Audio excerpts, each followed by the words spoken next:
Boas-vindas a mais uma análise detalhada. Hoje, a gente vai mergulhar de cabeça num texto famoso não só pelo lado religioso, mas por ter uma riqueza histórica, cultural e literária absurda.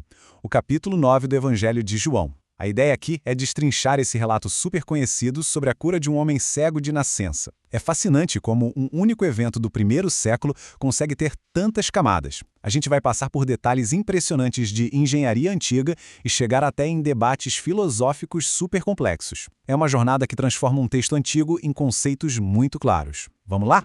Para entender o peso fenomenal dessa história, logo nos primeiros versículos os discípulos jogam na mesa um conflito filosófico milenar. A pergunta é direta e até bem incômoda. Rabi, quem pecou, este ou seus pais, para que nascesse cego?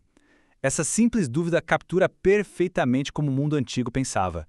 Havia uma crença super enraizada de que qualquer sofrimento físico extremo era necessariamente um castigo divino direto por um pecado específico, uma matemática de causa e efeito implacável. E é exatamente essa premissa que funciona como pavio para tudo o que vai acontecer na história.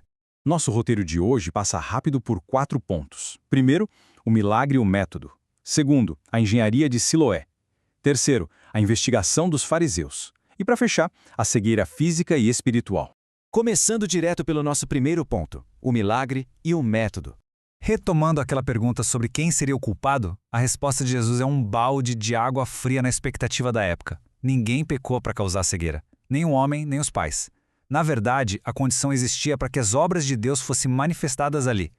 O que é de cair o queixo na narrativa é a rejeição imediata daquela ideia opressiva de que a dor é sempre um castigo matemático. Trazendo as análises teológicas das fontes, como as do professor André Lourenço, a gente percebe que o texto transforma um cenário de pura culpa num palco para um propósito gigantesco. A deficiência deixa de ser uma condenação e vira uma oportunidade de transformação. E o jeito que isso acontece, olha, não tem absolutamente nada de limpo ou convencional. É até bem chocante para os padrões de pureza da época.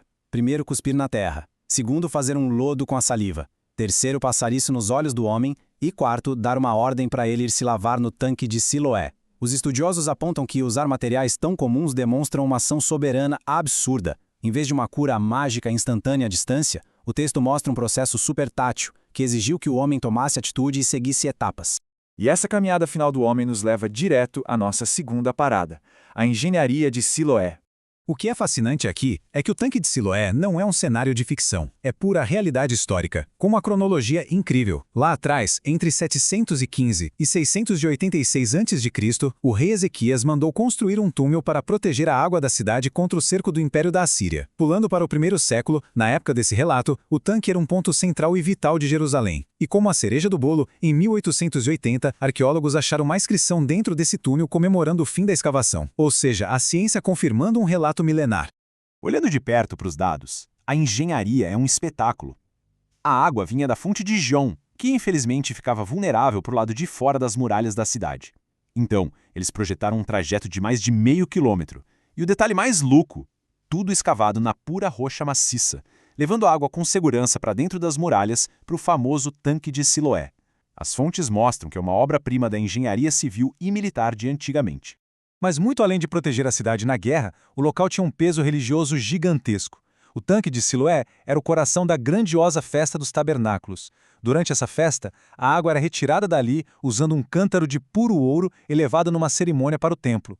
Então, quando o texto narra Jesus mandando o homem ir se lavar exatamente ali, nessas águas, a cura ganha uma camada pesadíssima de simbolismo sobre purificação e provisão na cultura daquele primeiro século. Bom, milagre feito, o homem volta enxergando tudo. Clima de festa, certo? Errado. O clima pesa demais. Chegamos à terceira parte, a investigação dos fariseus. O centro do escândalo foi puramente burocrático, as minúcias da lei. A cura envolveu fazer o lodo, o que por si só já era problema, mas o pior de tudo foi num sábado. Para os fariseus, os líderes da época, a regra do descanso era inegociável. Amassar terra com saliva, trabalho proibido. Curar alguém que não estava correndo risco de vida, violação grave. A alegria da visão restaurada é totalmente engolida por um inquérito tenso sobre a quebra de tradições. É genial ver o contraste das duas reações aqui. De um lado, a autoridade religiosa presa num checklist legalista. Esse homem não é de Deus, porque não guarda o sábado. Ponto. Uma lógica engessada. Do outro lado, o cara curado solta uma resposta cortante baseada apenas no que ele viveu. Uma coisa eu sei, eu era cego e agora vejo.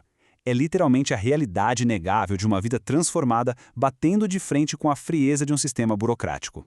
A tensão desse interrogatório rachou até a família.